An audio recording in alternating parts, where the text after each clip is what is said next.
everyone, and welcome to Teach University. And in this lecture today, we're going to be going over Benjamin Graham's classic, The Intelligent Investor. It's one of my favorite books, and it's really a book that has inspired a generation of investors, and it really teaches a practical way how to invest in great businesses for the long term and to weather volatile financial conditions, and really just teach you how to grow your wealth for the long term. And it's really a great classic, and one that's just as relevant today as it was when it was first written all those years ago. So just to give you some background on Benjamin Graham is considered the father of value investing, which value investing, and I'll add the link to one of my lectures on value investing, is really when you purchase shares of a great business at a discounted price. And we're going to go over how we can really find these great companies at a discounted price. And that's really the what Benjamin Graham really taught in much of his work in his books like The Intelligent Investor and Security Analysis, and as well as he was a teacher at UCLA Business School, where he also was the mentor of Warren Buffett and Sir John Templeton. So you could see that Benjamin Graham really had a profound impact on so many people, and is also some of the most prolific investors of the 20th century, like Warren Buffett. Who, when you think of an investor, you think of Warren Buffett. And even to this day, at his age, he's over 90, he's just as relevant and just as successful today as he was when he first started. Just a prolific man with a mind for business, who really understands how to pick great companies. And we can see this through his company, Berkshire Hathaway, and the returns they've earned over the years. And just to give you an idea of how successful an investor Berkshire Hathaway or Warren Buffett is, we can look at this chart of Berkshire going back to the 1980s when you compare it to the S&P 500. And by far, Berkshire Hathaway just blows the S&P 500 out of the water, where they basically beat the market on a consistent basis year over year through compounding. And of course, they've had their down times and down years, obviously, but for the most part, in the long term, we could see Berkshire Hathaway is just a powerhouse and how they've been able to beat the market over the years. And they've been able to do that because of really Warren Buffett's system, how to buy great companies at a discounted price through value investing, something that was taught to him by Benjamin Graham when he was a student. So to quote Benjamin Graham, people who invest make money for themselves. People who speculate make money for their brokers. And this is just as relevant today, because it seems like today now there's this euphoria with the stock market today, this yearning to get rich quick, and really just it seems like people want to take matters into their own hands when it comes to growing their wealth, which is a good thing. You want to take matters into your own hands. The problem is so many people don't really know or have a system in place on how to be able to purchase great companies and invest and have their money work for them. Because ultimately the financial industry has convinced so many of us that we just aren't smart enough to invest our own money. Wall Street's like, no, no, no, no. Investing is too difficult. Let the financial professionals handle it. Hence why the mutual fund industry is such a massive industry, because they convince so many people that they should just let financial professionals invest their money for them. And I'll add the link to this, as you'll see with mutual funds, and I talked about this in my lecture on index investing. Mutual funds historically have really failed to be able to beat the market on a consistent basis, and you see that over the long term, mutual funds just fail to do that. And then, of course, with the amount of fees tacked on to that, as Benjamin Graham just said in the quote earlier, these fees can eat away at your returns, which makes mutual funds, in my opinion, not the best investment vehicle to grow your wealth in the long term. And really, I think when you look at when it comes to Wall Street and investing, and really when it comes to people's money, we get very emotional when it comes to our finances and money. And even the most astute and most intelligent person can get swept up in the euphoria of Wall Street. And we can see this through an example that Benjamin Graham illustrated in his book, discussing about Sir Isaac Newton, who in 1720 owned shares in the South Sea Company, the hottest stock in England. Sensing that the market was getting out of hand, the great physicist muttered that he could calculate the motions of the heavenly bodies, but not the madness of people. Just as relevant today. Newton dumped his South Sea shares, pocketing 100% profit, totaling £7,000. Not bad. But just months later, swept up in the wild enthusiasm of the market, Newton jumped back in at a much higher price and lost £20,000, or more than $3 million in today's money. So for the rest of his life, he forbade anyone to speak the word South Sea in his presence. So we can see that even the most The geniuses among us, even the most intelligent people, can get swept away with the emotion of Wall Street and investing in stocks and in the stock market because we have this yearning to get rich quickly. There's this dream that we all have when we invest in this high flying company and we wake up the next day and we're instant millionaires. And that's what really drives so many people to invest in the stock market. And that's why I think for some ways people have labeled the stock market as a casino, and it can be because there's this gambling like behavior that a lot of investors and traders exhibit when they invest in the stock market because and this happens often where they buy high, but then the stock plummets and then they sell low. And it's this buy high, sell low strategy that leads so many people to lose money. That's why sometimes stock market can be labeled as a casino. Hence why so many people get so emotional when it comes to this, and it leads to so much stress and frustration because we want to get rich quick and we try all these different strategies and we scramble to find that next great stock pick that we heard some pundit talk about on some business network, or we try the latest strategy only to feel like we're back where we started and we keep losing our money. And of course, this causes a lot of sleepless nights and frustration and anxiety when it comes to how to grow our wealth.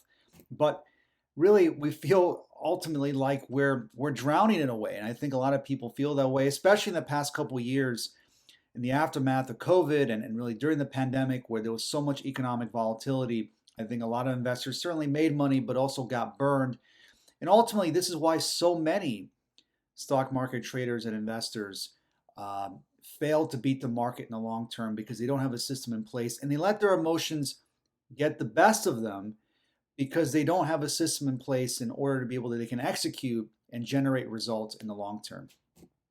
So it's Benjamin Graham who said that on the other hand, investing is a unique kind of casino, one where you cannot lose in the end so long as you play only by the rules that put the odds squarely in your favor. And I think this is a life-changing quote because you can apply this not just to investing, but to any other skill or goal that you want to accomplish or any field that you're in, that once you understand the rules, once you have a system in place that can give you positive results, that puts the odds in your favor to succeed. It's just knowing what to do. What have the most successful people done?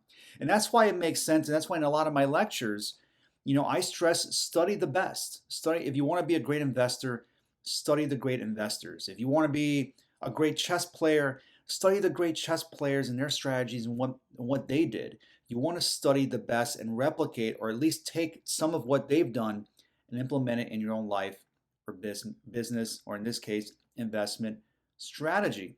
So how do we then put the odds in our favor? Well, to quote Warren Buffett, he says that when we own portions of outstanding businesses with outstanding management, our favorite holding position is forever. So what Warren Buffett is saying, you want to purchase a great business, a business that offers fantastic products and services, that has great fundamentals, that is run by a great CEO and great management, and hold on to this company forever because that's how your wealth will grow, is through the growth and ingenuity of that company. As the company grows, so does your wealth in the long term. And that's what Buffett is advocating. But more importantly, it's purchasing great companies at a great price. And if you look at the companies that Buffett has in his portfolio at Berkshire, these are some of the biggest companies in the world today, and companies that we're familiar with and we probably have used at some point, like Bank of America. I'm sure many of us have used Bank of America at some point to do our banking. All of us, I'm sure, have used Coca-Cola products at some point. How I'm making this lecture right now is through an Apple computer. I'm sure you're watching this lecture right now, maybe on your iPhone or a MacBook. So most people have used Apple products. Kraft Heinz, I'm sure many of us have used their products, their ketchup and condiments and other foods. American Express, many of you watching this probably have an Amex. Or Chevron, many of us have gotten gas from Chevron at some point. So Buffett has purchased shares of fantastic companies that have a durable competitive advantage, that have great financials, that offer great products and services, but are in a position where they become intertwined with the culture of American society. And he's bought these companies at a great price. So you can see the common thread here with Buffett is that he doesn't necessarily purchase shares of companies that are these high flyers or IPOs or companies that are young startups. Ultimately, he purchases legacy companies at great prices. So why, make it easy on yourself. Purchase the best companies at a great price. Now, keep in mind, these are not stock recommendations. I am simply giving this to you as an example for education purposes. These are some of the companies that Buffett has invested in. You want to do your own homework and make sure this fits your own portfolio. So again, these are not stock recommendations. This is just for educational purposes. So I just want to stress that. So how does he buy these great companies? Well, he uses an allegory, and so does Benjamin Graham, called Mr. Market. So Mr. Market is an imaginary investor devised by Benjamin Graham and introduced in the book that we're going over today, The Intelligent Investor. And in the book, Mr. Market is a hypothetical investor who is driven by panic, euphoria, and apathy. Sounds familiar? And approaches his investing as a reaction to his mood rather than through fundamental or technical analysis. Modern interpretations will describe Mr. Market as manic depressive, randomly swinging from bouts of optimism to moods of pessimism. So Mr. Market, as Benjamin Graham and Warren Buffett use often to describe the stock market, the market consists of buyers and sellers, more specifically of human beings.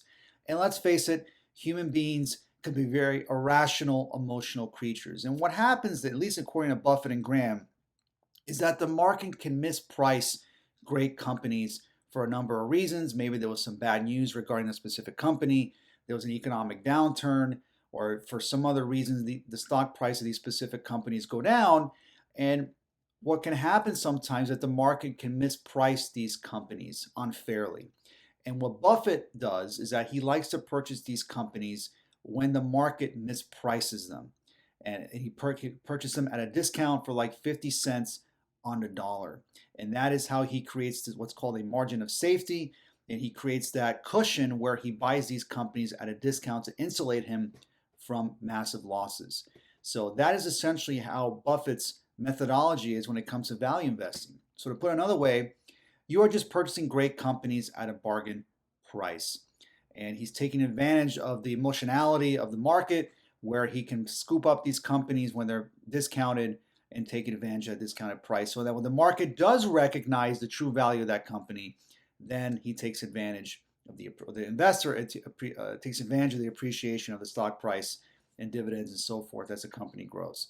So the intelligent investor realizes then that stocks become more risky, not less, as their prices rise, and less risky, not more, as their prices fall.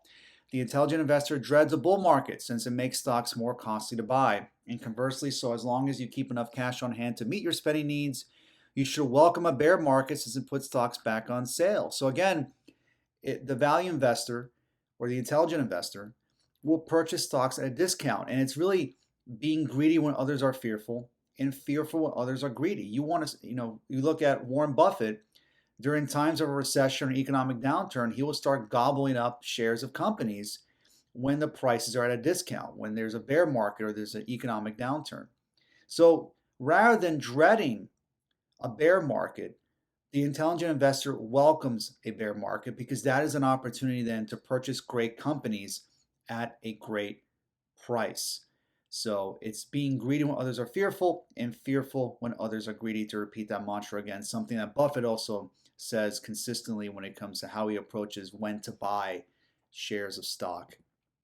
So then how can we pick value stocks? How do we recognize a value stock and how can we purchase these great companies at a discount? Well, one of the metrics is that value investors look at is something called the price to earnings ratio. And again, this definition is from Investopedia. So the price to earnings ratio is a metric that helps investors determine the market value of a stock compared to the company's earnings. In short, the PE ratio shows what the market is willing to pay today for a stock based on its past or future earnings. So when it comes to a value stock, the lower the PE ratio, the better relative to other companies in that same industry. So since the ratio determines how much an investor would have to pay for each dollar in return, a stock with a lower PE ratio relative to companies in its industry costs less per share for the same level of financial performance than one with a higher PE ratio. Value investors can use the PE ratio to help find undervalued stocks. So if you have two companies that have the same financial performance, meaning they have strong earnings per share, strong revenue, lots of cash, great products and services, but if one has a lower PE ratio than the other, according to the value investor, then that company with a lower PE ratio is undervalued or being sold at a discount. So it makes sense then to purchase that stock, even though they have the same financial performance. You want to purchase the stock that is with a lower PE ratio that's undervalued. So you buy it at a discount and take advantage of that discounted price. So when the market does recognize the value of that company, then you take advantage of that appreciation of the stock price. So what other things we can look at? Well, we want to look at a company with strong fundamentals. Companies with lots of cash, like for example, Apple, again, not a stock recommendation. You look at a company like Apple, it's flush with cash, has a lot of cash to be able to pay off debt and to innovate and create new products and services is very important. Also, strong revenue and earnings per share. Earnings per share is earnings divided by current shares outstanding. So it basically, earnings per share is an important indicator to measure a company's profitability. So over the quarter and years, if you look at, for example, balance sheet or income statement, you can see that earnings per share, if it's increasing over time, then that shows that this company is becoming more and more profitable. It's competing against other businesses in its industry. It's creating very profitable goods and services that customers are buying, and it's becoming an industry leader when you see strong revenue earnings per share on a consistent basis year over year. Strong investment capital, again, its return on the investments that it puts towards a company. So again, a strong return on investment capital year over year shows that, again, the company is growing and is becoming an industry leader. A wide moat. So what that means is that when a company has a wide moat, there are fewer competitors that can compete with that company. They offer products and services that just cannot be duplicated. Maybe they have a patent, or maybe they have a design that just other companies cannot compete with. So those are the kind of companies that also value investors are attracted to, companies that really have what's called, again, a durable competitive advantage because of superior products and services. So when you have that, a company has that wide moat, other companies can't compete. It makes it an industry leader. And if you could buy a company like that at a discounted price, that is very advantageous to the intelligent investor. And then, of course, dividends. You want a company that will pay you for their growth as the company grows. So dividends also are very important. Now, growth investors will say that dividends are bad because they would rather see a company invest those dividends back in the company. That's a valid point, but for depending on your financial goals, dividends can be very advantageous, especially when you take advantage of the growth of the company. If the company will pay you on a given quarter dividends, that can only help your net worth grow over time and grow with the company. And also, finally, it's investing in a company that has strong management or visionary CEOs. And again, we see here Steve Jobs and Bill Gates. Obviously, companies that are run by visionaries like these men. Certainly, we've seen the success of Apple and Microsoft for a reason, because of their leaders. Their CEOs had visions, they had talent, they had the ability to craft a vision and execute that built these companies. So we look at like Richard Branson or Elon Musk, or Howard Schultz could be thrown in there as well. CEOs that are true leaders in their industries because they understand how to build businesses and to help develop products and services, and also help their companies grow for their shareholders as well. So great management is also very important when it comes to looking for companies to buy at a discounted price. And then when you put all this together, purchasing a stock at a discount or below its intrinsic value gives you protection in the event of major losses. So when you purchase at a discount, it gives you that cushion in the event that even if the trade, or the investment for that matter, doesn't pan out, you're still insulated because the stock won't go down as much as, say, if you were to buy a high-flying growth stock that maybe you buy it at its 52-week high, it's peaked, and then all of a sudden it can collapse 20 or 30%, and then you lose money, and then of course nobody's happy. So it's trying to protect yourself in the event of major losses by having that cushion when you buy a stock at a discounted price. So then the best way to measure your investing success is not by whether you're beating the market, but by whether you've put in place a financial plan and a behavioral discipline that are likely to get you where you want to go. In the end, what matters isn't crossing the finish line before anybody else, but just making sure that you do not cross it. So what Graham is saying here, the most important thing is not trying to compete against other people or obsessing about being the market, is that you're able to preserve your wealth, that you don't lose your money. But unfortunately, this is a sad tale that many investors experience in the stock market. They end up losing their money because they don't have the system in place. They buy and sell sporadically. they end up paying way more fees than they have to. And as an end result, they end up losing money. And that's the last thing that anybody wants, is to experience that. So the goal here is not to lose your money. Or as Warren Buffett says, rule number one, don't lose your money. Rule number two, follow rule number one. So that's very important. Don't lose your money. And I think when you follow the intelligent investor, when you follow Benjamin Graham and Warren Buffett's advice, then and you follow these simple rules, you'll be able to preserve and even grow your wealth in the long term. So to conclude this lecture, just to show the importance of thinking about the long term when it comes to investing in great companies and investing in the US stock market, we can look at this stock chart of the Dow Jones Industrial Average that we can see going back from 1915 to today. Even though you see this volatility, right? You see ups and downs. In the long term, you see that upward moving green line, and we see that over the long term, the stock market continues to grow because of economic growth in the United States, because of new businesses and innovations and new products and services that are brought on the market that make our lives easier. And it makes sense then that as an investor, you want to invest in great businesses, or at the very least, to follow John Bogle's advice, just put your money in an index fund and invest in the United States economy, which by far is the best in the world. Or as Warren Buffett says, never bet against America. So when you think long term, by investing in great businesses and taking advantage of the long-term growth of the US stock market, you can't lose in the long run, and ultimately you'll be able to preserve and grow your wealth because you become an intelligent investor.